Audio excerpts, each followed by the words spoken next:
Hello बच्चों, कैसे हैं आप? आई होप अच्छे होंगे। और हम लोग भी सही हैं और गर्मी का एंजॉय कर रहे होंगे। हम लोग भी एंजॉय कर रहे हैं और इसी एंजॉयमेंट में सोचा कि चलो एक वीडियो शूट करते हैं बच्चों के लिए।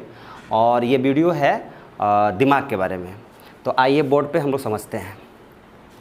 हमें ये समझना है कि जो हमारा दिमाग है, ये इसके अंदर जो फिट है वो दिमाग आखिर किसका पार्ट है, किसका हिस्सा है, ये हमें जानना है।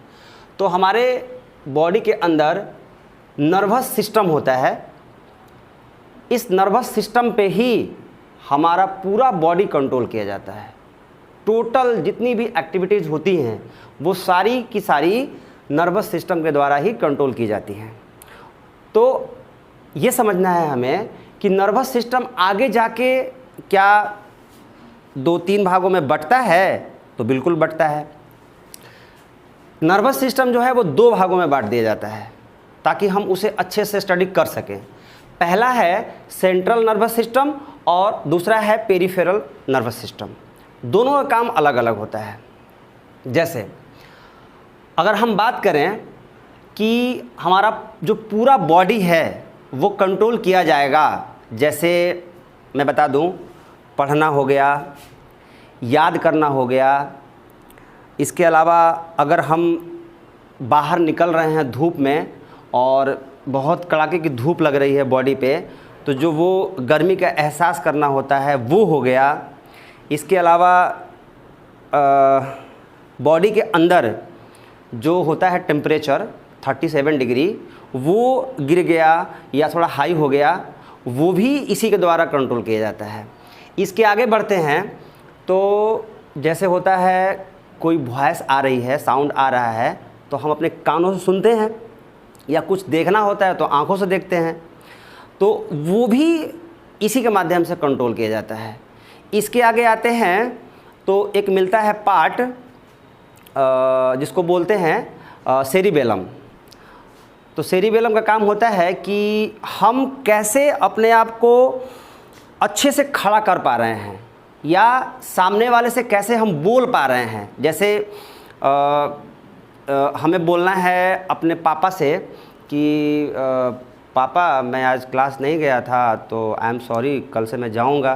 तो कैसे मैंने अपने आप को कंट्रोल किया, अपनी आवाज़ को कंट्रोल किया, ये सारा काम हम कर रहे हैं। बट हमारे अंदर जो दिमाग है, दिमाग का जो पार्ट है सेरिबेलम, वो कर रहा है, वो करवा रहा है, ठीक है। लेकिन कभी कभी ऐसा होता है कि हमने पी रखी है, शराब पी रखी है, अल्कोहल, तो उसमें पापा ने कहा कि बेटा पढ़ने तुम नहीं गए आज। तो वो पापा क्या है ना, थोड़ा वैसे मेरा मूड नहीं किया, थोड़ा मुँह भी देखना है पापा, ये है वो, आज थोड़ा पार्टी वार्टी करना। क्या बदतमीजी कर रहा है, तुम स्कूल नहीं गया? तो यहाँ पे वो जानता है कि मेरे डैड हैं, बट वो रिस्पेक्टली बात नहीं कर पा रहा है। वजह है सेरिबेलम डिस्टर्ब हो चुका है, वो सही से काम ही नहीं कर रहा है। और जब सही से काम नहीं कर रहा है तो फिर वो काम सही से करवा नहीं पा रहा है कि हाँ वो पापा हैं तो उनसे कैसे बात करना है। शराब पीने के बाद हम लोग सही से खड़े नहीं हो पाते हैं, नाली में गिर जाते हैं। नाली में गिरने के बाद कोई हमें उठा रहा हो, जगा रहा हो, बुला रहा हो, तो कुछ फ़र्क नहीं पड़ता है, क्योंकि सेरिबेलम डिस्टर्ब होने से कहीं ना कहीं एक्सपीरियंस के द्वारा मानना है कि कॉर्पोरा भी डिस्टर्ब हो जाता है, जिसका काम होता है सुनना और देखना। हम ठीक से सुन भी नहीं पाते हैं। मतलब बहुत सारे फंक्शन हैं जिसको हम लोग अगले वीडियो में देखेंगे और समझेंगे। चलिए आगे आते हैं हम लोग ऑन द बोर्ड। तो इसके बारे में समझ गए और इसके बारे में भी समझ गए। आई होप इसके बारे में भी नहीं समझे हैं, इसके बारे में समझते हैं। पेरिफेरल नर्वस सिस्टम जो होता है वो क्या होता है? वो भी एक नर्वस सिस्टम का ही हिस्सा है। इसके माध्यम से भी बॉडी को कंट्रोल किया जाता है, लेकिन थोड़े दूसरे तरीके से, दूसरे स्टाइल से। जैसे हम कहीं जा रहे हों और हमारे पैर में कांटा चुभ गया, तो कांटा चुभने के बाद जो दर्द की फीलिंग होती है वो फील करवाने के लिए जो बॉडी का पार्ट हेल्प करता है वो होता है पेरिफेरल। और उसके बाद एक और काम करना होता है कि दर्द हुआ तो अब मुझे वो कांटा निकालना है कि उसी में छोड़ देना है, तो निकालना है या छोड़ देना है, वो भी काम पेरिफेरली करवाता है। चलिए आगे आते हैं कि जो हमारा सेंट्रल नर्वस सिस्टम होता है वो होता क्या है। तो इसके द्वारा टोटल जो बॉडी है वो कंट्रोल किया जाता है। इसके दो भाग होते हैं, पहला होता है मस्तिष्क जिसको बोलते हैं ब्रेन, और सेकंड होता है मेरुरज्जु स्पाइनल कॉर्ड। तो मैं थोड़ा सा फिजिकली बता दूं कि ब्रेन जो है वो ये हिस्सा है, क्रेनियम नाम की जो हड्डी होती है उसके अंदर फिट होता है। और अगर बात करें थोड़ी सी माइक्रो स्टडी की, तो मस्तिष्क जो है वो, अगर मस्तिष्क से हम बाहर की ओर आएँ, ठीक है, तो पहले ब्रेन मिलेगा, फिर उसके बाद में मिलेगा ब्रेन मेम्ब्रेन, और तब उसके बाद मिलेगा क्रेनियम नाम की हड्डी, और उसके बाद में मिलेगा हमारा स्किन, और उसके बाद मिलेगा ये बाल, ठीक है। सेकेंड नंबर है स्पाइनल कॉर्ड। तो ये यहाँ से लेके, मैं दिखा दूँ, यहाँ से लेके और ये जहाँ पे पहले जो आदि मानव थे उनकी पूंछ जो हुआ करती थी, वहाँ तक को बोलते हैं स्पाइनल कॉर्ड। ये दोनों समझ गए। इसके बाद पेरिफेरल भी है, और सेंट्रल नर्वस सिस्टम में मस्तिष्क और मेरुरज्जु, इसमें काफ़ी आगे तक स्टडी है जिसको हम लोग अगले वीडियो में देखेंगे। तो इसके बारे में मैंने जो ब्रीफ जानकारी है वो दे दी, इसके बारे में दे दी, और इसके बारे में दे दी, और इसके बारे में दे दी। अब कुछ ब्रेन से जुड़े हुए यूनिक चीज़ें हैं, उसको समझते हैं। पहला ये है कि अगर हम पूरे बॉडी की बात करें तो सबसे लंबी जो कोशिका होती है, सबसे लंबी कोशिका, उससे लंबी कोशिका किसी की नहीं होती है, वो है तंत्रिका तंत्र की कोशिका। तंत्रिका तंत्र मतलब सूचनाओं को ले जाना, ले आना, ये काम करती हैं, ठीक है। मतलब नहीं समझ में आया? जैसे किसी ने चिट्ठी काटी ऐसे, तो इसकी जो दर्द की फीलिंग हुई वो दिमाग तक कौन ले जाएगा? वो तंत्रिका तंत्र ही ले जाएगा, ठीक है। और हमारा पूरा नर्वस सिस्टम सही से वर्क करे, इसके लिए हमारे दिमाग में सबसे ज़्यादा मात्रा में कौन सा एलिमेंट होना चाहिए? तो वो होना चाहिए सोडियम और पोटेशियम। बहुत सारे खाद्य पदार्थों में पाया जाता है, उसे खाएंगे तो जो दिमाग हमारा है वो तंदुरुस्त रहेगा। इसके बाद आते हैं कि जो हमारे अंदर ऊर्जा है, एनर्जी है, उस एनर्जी का दिमाग अकेले 20% लेता है तो जाके परफेक्ट 100% वर्क कर पाता है। अगर वो 20% से कम एनर्जी लेता है, मतलब या तो हम लेजीनेस दिखाएंगे, या फिर हम वीकनेस फील करेंगे, या फिर हमें 5 तियां 15 बोलने नहीं आएगा, 5 तियां 18 बोल देंगे। मतलब दिमाग वर्क नहीं काम कर रहा है, सही से काम नहीं कर रहा है। आगे समझते हैं हम लोग, मस्तिष्क में कौन सी ऐसी ऊर्जा दायक चीज़ हम लोग लें जिससे हमारा मस्तिष्क सही से काम करे। तो हमें लेना है फैटी चीज़ें, पर फैटी मतलब खाली फैटी नहीं कि हम खूब फैटी लेंगे जिससे हमारा दिमाग बढ़िया काम करेगा, नहीं, बैलेंस में लेना है, वरना नसों में जमा हो जाएगा, फिर बाद में प्रॉब्लम हो जाएगी, ठीक है। तो ये चीज़ें जो हैं वो हम लोग समझ गए हैं, 1 2 3 4 पॉइंट था, ये समझ गए हैं। अब आते हैं इधर भी कुछ यूनिक चीज़ें हैं, जैसे कि 2 तरह की बातें मिलती हैं।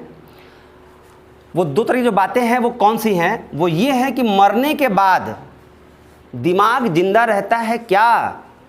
मतलब हम लोग मर जाते हैं तो क्या माइंड हमारा वर्क करता है? तो कुछ लोग बोलते हैं कि नहीं करता है, मर गया तो फिर कैसे काम करेगा।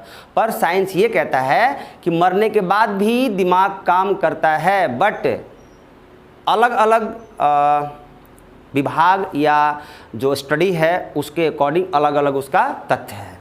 जैसे अकॉर्डिंग टू बायोलॉजी के अकॉर्डिंग मरने के 7 से 8 मिनट तक दिमाग हमारा वर्क करता है, ठीक है। लेकिन वही हम बात करें फोरेंसिक साइंस के अनुसार तो हम लोग का दिमाग 4 से 6 घंटे तक जिंदा रहता है, मरने के बाद भी 4 से 6 घंटे तक जिंदा रहता है। अब इस दरमियान एक हम बात बता रहे हैं जैसे कोई व्यक्ति शाम को 6 बजे मरा, ठीक है, 6:05 पे अगर वो जिंदा हो गया, ठीक है, और उसके बीच में कौन उसके सामने था, कौन रोया, कौन हंसा, किसने क्या कहा, अगर वो जिंदा हो गया इन केस, तो वो बता सकता है कि मेरे मरने के बाद कौन कौन व्यक्ति रो रहा था या कौन कौन व्यक्ति हंस रहा था। ये ऐसा मानना है साइंस का, ठीक है। बट मरने के बाद ज़िंदा होना इम्पॉसिबल चीज़ है, वो 1,00,000-2 लाख में ऐसा कभी हो जाता है, बट ज़रूरी नहीं है, ठीक है। ये तो हो गया। अब थोड़ा समझते हैं हम लोग दिमाग के वज़न के बारे में, कि दिमाग का जो वज़न होता है वो क्या होता है। दिमाग का जो वज़न होता है, वेट, इसका पूरे का नहीं, ये हटाया, हड्डी हटाई, इसके अंदर जो ब्रेन मेम्ब्रेन है उसको हटाया, और उसके अंदर से जो निकलता है मटेरियल, उसका वज़न। तो मैं बता दूं कि एक बच्चे का दिमाग जो होता है वो 300 से 400 ग्राम का होता है, बट जैसे जैसे बढ़ेगा वैसे वैसे उसके दिमाग का भी वेट बढ़ेगा। अब आते हैं मानव में। मानव में पुरुषों का दिमाग ऐसा देखा गया है एवरेज 1 किलो 400 ग्राम का होता है, और स्त्रियों का दिमाग ये 1 किलो 300 या 350 ग्राम का होता है। लेकिन अब यहाँ पे हंसना नहीं है कि अरे वाह वाह हम लोग का दिमाग तो ज़्यादा वेट वाला होता है और स्त्रियों का कम वेट वाला होता है, बट कैपेसिटी स्त्रियों की ज़्यादा होती है, ये समझ जाना, ठीक है। कैपेसिटी ज़्यादा होती है, कैपेसिटी, ठीक, क्षमता ज़्यादा होती है उन लोग की। अब आते हैं हाथी पे। तो हाथी इतना बड़ा जीव है, इतना भारी भरकम वाला जीव है, उसका ब्रेन 4.8 kg का होता है, ठीक है। ऐसे बायोलॉजी में बहुत सारे इंटरेस्टिंग फैक्ट हैं जिसको हम लोग बारी बारी से समझेंगे, और अभी जो मैंने बताया इसका आप स्क्रीनशॉट ले लेंगे और स्टडी करेंगे, और इसके बाद हम लोग नेक्स्ट वीडियो में या उसके बाद वाले वीडियो में central nervous system, peripheral nervous system और सेंट्रल नर्वस सिस्टम के जो पार्ट हैं 2, ब्रेन और स्पाइनल कॉर्ड, इसके बारे में समझेंगे। तब तक के लिए थैंक यू, बाय बाय, जय हिंद।